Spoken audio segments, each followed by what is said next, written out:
August 15 రాత్రి 10 గంటలకు ఎల్బీనగర్ చౌరస్తా నుండి ఇంటికి వెళ్తున్న గిరిజన మహిళపై ఎల్బీనగర్ పోలీసులు పాశవికంగా దాడి చేయడం దుర్మార్గమని కాంగ్రెస్ పార్టీ ఎన్నికల కమిటీ చైర్మన్ మధు యాష్కి గౌడ్ అన్నారు. పోలీసుల దాడిలో గాయపడి జీవన్ ఆసుపత్రిలో చికిత్స పొందుతున్న బాధిత మహిళను LB Nagar Congress party incharge Malreddy Ramareddy, ST cell రాష్ట్ర చైర్మన్ బెల్లయ్య నాయక్తో కలిసి పరామర్శించారు. బాధిత మహిళా కుటుంబ సభ్యులను ఓదార్చి అండగా ఉంటామని హామీ ఇచ్చారు. అనంతరం చైతన్యపురిలోని కాంగ్రెస్ పార్టీ కార్యాలయంలో మధు యాష్కి గౌడ్ మీడియాతో మాట్లాడుతూ, కూలి పని చేసుకుంటూ పొట్ట గడుపుకునే గిరిజన మహిళను నడవలేని విధంగా కొట్టడం ఎంతవరకు సమంజసమని, ప్రజలను కొట్టే హక్కు పోలీసులకు ఎవరిచ్చారని ప్రశ్నించారు. తన కూతురు పెళ్లి కోసం దాచుకున్న డబ్బులను, తన చెవి కమ్మలు, పుస్తల తాడును పోలీసులు బాధిత మహిళ నుంచి లాక్కున్నారని, బాధితురాలు తను చెప్పిందని, వెంటనే తన డబ్బులు, బంగారం తిరిగి ఇవ్వాలని డిమాండ్ చేశారు. ఎల్బీనగర్ కాంగ్రెస్ పార్టీ ఇన్ఛార్జ్ మల్రెడ్డి రామరెడ్డి మాట్లాడుతూ, ఈ ఘటన జరిగి ఇన్ని రోజులు అవుతున్నా స్థానిక ఎమ్మెల్యే సుధీర్ రెడ్డి, జిల్లా మంత్రి సబితా ఇంద్రారెడ్డి ఎందుకు ఈ విషయంపై స్పందించడం లేదని ప్రశ్నించారు. బాధిత మహిళకు మెరుగైన వైద్యం అందించి 25 లక్షల రూపాయల నష్టపరిహారం, డబుల్ బెడ్రూమ్ ఇల్లు ఇవ్వాలని డిమాండ్ చేశారు.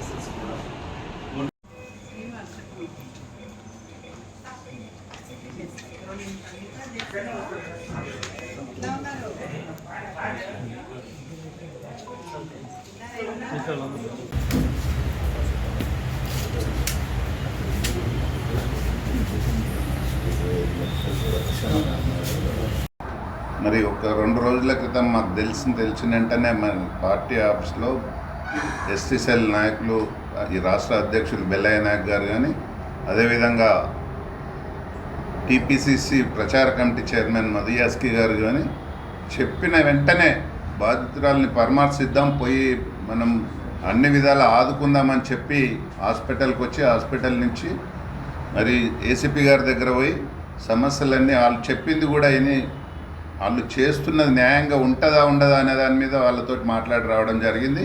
కానీ ముఖ్యంగా ఈరోజు ఆ బాధిత మహిళని ఈ నియోజకవర్గంలో స్వయాన మంత్రి సబితా ఇంద్రారెడ్డి నియోజకవర్గంలో నివసిస్తుంది.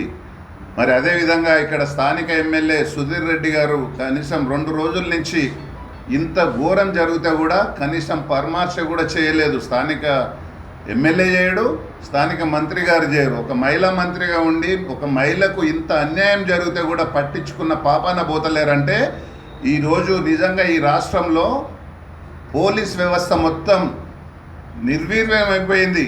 ఒక రకంగా చెప్పాలంటే ఆనెస్ట్ ఆఫీసర్లు తలెత్తుకునే పరిస్థితి లేదు ఈ రాష్ట్రంలో, వాళ్ళు కొలువులు చేసుకుంటూ.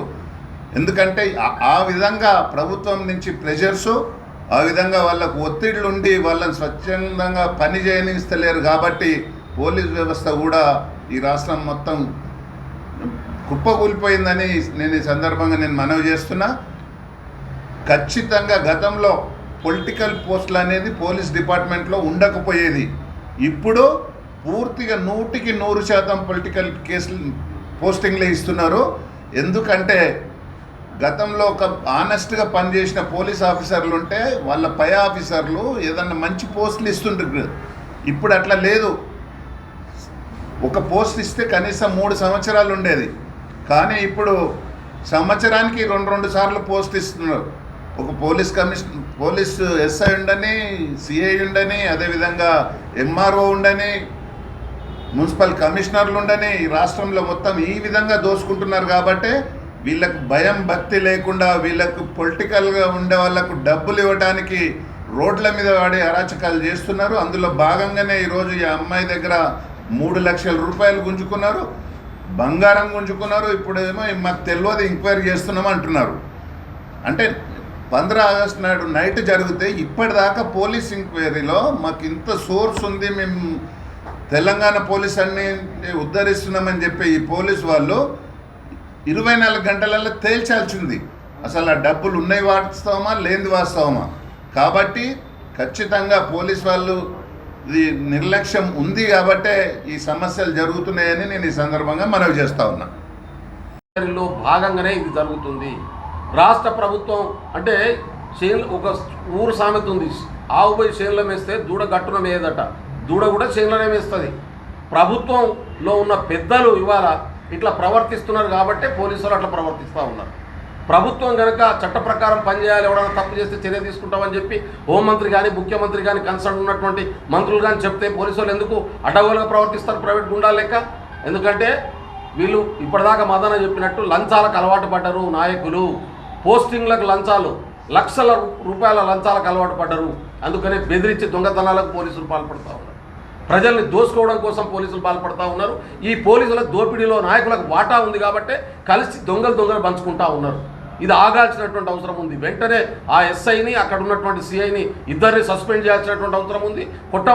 కొట్టినటువంటి పోలీసులకు, కొట్టమన్న ఎస్ఐకి రిమూవల్ ఫ్రమ్ ది సర్వీస్ చేయాలని చెప్పి నేను డిమాండ్ చేస్తా ఉన్నాను. నగర్ పోలీస్ స్టేషన్లో అర్ధరాత్రి తీసుకెళ్ళి పశువుల్లాగా ప్రవర్తించి విచక్షణారహితంగా మహిళని చూడకుండా విపరీతంగా కొట్టి అది బయటికి రాకుండా ఆపి, తల్లి పోలీస్ స్టేషన్లో ఉంటే అది చిన్న వాళ్ళ కొడుకు 4వ తరగతి చదువుతున్న బాలుడు పోలీసు వాళ్ళ కాళ్ళు మొక్కి తీసుకురావడం అనేది వాళ్ళు మీరు మీడియాలో చూసినారు, బయట చూసినారు.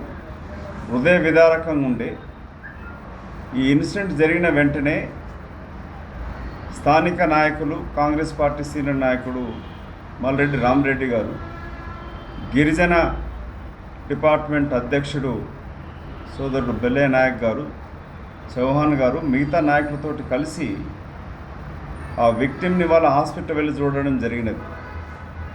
ఆమెను చూస్తుంటే కళ్ళ నీళ్ళు వస్తూ ఉన్నాయి, ఎక్కెక్కి ఏడుస్తూ ఉంది. 2 బిడ్డలు, కొడుకు. బిడ్డ పెళ్లి కొరకు అని చెప్పి దాచుకున్న డబ్బులు కాజేసినారు.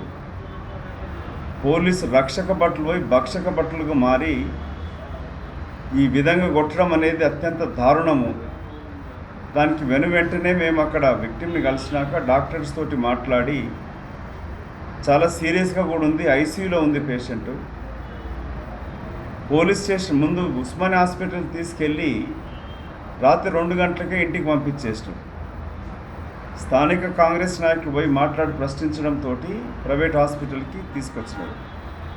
దీనిపైన స్థానిక ఎమ్మెల్యే సుధీర్ రెడ్డి మాట్లాడాడు, మహిళా మంత్రి సవితా ఇంద్రారెడ్డి మాట్లాడదు, హోంమంత్రి మాట్లాడాడు, కవితమ్మ గారు నోరిప్పదు. పట్టణంలో 10 గంటల రాత్రి ఒక గిరిజన మహిళని ఇంత విచక్షణ రహితంగా పశువులాగా కొట్టిన ఈ పోలీసులపైన చర్యలు రాచకొండ కమిషనర్ గారు ఏసీపీకి ఆదేశించి 2 సస్పెండ్ చేసినామని చెప్పి మేము ఏసీపీని కలిసినప్పుడు చెప్తా ఉన్నాడు. ఎస్సీ అట్రాసిటీస్ కేసు పెట్టమని చెప్తా ఉన్నారు. అది తూతూ మంత్రంగా ఒక 2 సస్పెండ్ చేసినట్టుగా కనబడతా ఉంది. మేము పోలీస్ వాళ్ళని, ఏసీపీని, కమిషనర్ని, ముఖ్యమంత్రిని అడిగేది ఏంటంటే, బాధితురాలికి వెంటనే పూర్తి స్థాయిలో వైద్య సదుపాయం కల్పిస్తూ ఆమెను రక్షించాలి, ఆ కుటుంబాన్ని ఆర్థికంగా ఆదుకోవాలి. ఆమె దగ్గర గుంజుకున్న పుస్తలు కానీ, చౌకమ్మలు కానీ 3 లక్షల రూపాయలు వెంటనే ఇప్పించాలా. దీనిపైన హ్యూమన్ రైట్స్ కమిషన్ కూడా కంప్లైంట్ చేయడం జరుగుతుంది, పిటిషన్ చేసినామని చెప్పి ఏసీపీ చెప్తా ఉన్నాడు. బెల్లయ్య నాయక్ గారు, మా రామరెడ్డి గారు గిట్ట దీనిపైన ఫర్దర్గా పోలీస్ వాళ్ళు ఇదే తూతు మంత్రం ఎంక్వైరీ అంటే చేసినట్టు కాకుండా బాధితురాలకి పూర్తి న్యాయం చేకూర్చే రీతిలో ఇటు మహిళా కమిషన్కి కానీ హ్యూమన్ రైట్స్ కమిషన్ కంప్లైంట్ చేయడం కాకుండా కమిషనర్ తోటి మాట్లాడటం, రేపు డీజీపీ దగ్గర కూడా పెద్దలు బెల్లయ్య నాయక్ కూడా వెళ్తారు, రామరెడ్డి గారు కూడా వెళ్తారు. పూర్తి స్థాయిలో న్యాయం చేకూర్చే వరకు పోరాటం ఉంటుంది. మానవత దృక్పథంతో మా నాయకులు వారికి బాధిత కుటుంబాలకు ఆర్థికంగా కూడా సాయం చేస్తూ ఉన్నారు. పూర్తి స్థాయిలో మేము ఆదుకుంటాము, కానీ ప్రభుత్వమే బాధ్యత వహించాలి. టీఆర్ఎస్ పార్టీ ప్రభుత్వంలో పోలీస్ వాళ్ళు అధికార పార్టీకి గూండాలుగా మారినారు. దీంట్లో నిజంగా పనిచేసే వాళ్ళకు కూడా ఇబ్బందిగా ఉంటుంది. స్థానిక ఎమ్మెల్యేలు, మంత్రులు ట్రాన్స్ఫర్స్ కొరకు పోలీస్ కానిస్టేబుల్ నుంచి ఎస్ఐ, సిఐ, ఏసీపీ, డీసీపీ ట్రాన్స్ఫర్లకు లక్షలు లంచాలు తీసుకొని ట్రాన్స్ఫర్ చేయడంతో వాళ్ళకి పనికి కనీసం మానవత్వం లేదు, పరామర్శించలేదు, ప్రశ్నించట్లేదు. ఈ జిల్లా నుంచి మంత్రి అయిన సబితా ఇంద్రమ్మ నోరిప్పదు. కాబట్టి మేము మీ ద్వారా చెప్పేది ఏంటంటే గిరిజన మహిళలకు ఇలాంటి నగర నడి బొడ్డున జరిగినప్పుడు ఇంకా రూరల్ ప్రాంతంలో ఏ విధంగా ఉంటుంది? ప్రభుత్వం దీనిపైన ముఖ్యమంత్రి వెనువెంటనే స్పందించాలి. కవితమ్మ గారు నోరిప్పాలా. సబితా ఇంద్రారెడ్డి గారు స్థానిక ఎమ్మెల్యే విజిట్ చేసి వాళ్ళకు న్యాయం చేకూర్చాలని కూడా డిమాండ్ చేస్తూ ఉన్నాం. సబితా ఇంద్రారెడ్డి గారు, సబితా ఇంద్రారెడ్డి సొంత కాన్స్టిట్యున్సీ కూడా ఇక్కడ, అయినా కూడా మేము మాట్లాడట్లేదు, నోరిప్పట్లేదు. ఒక మహిళ అయి ఉండి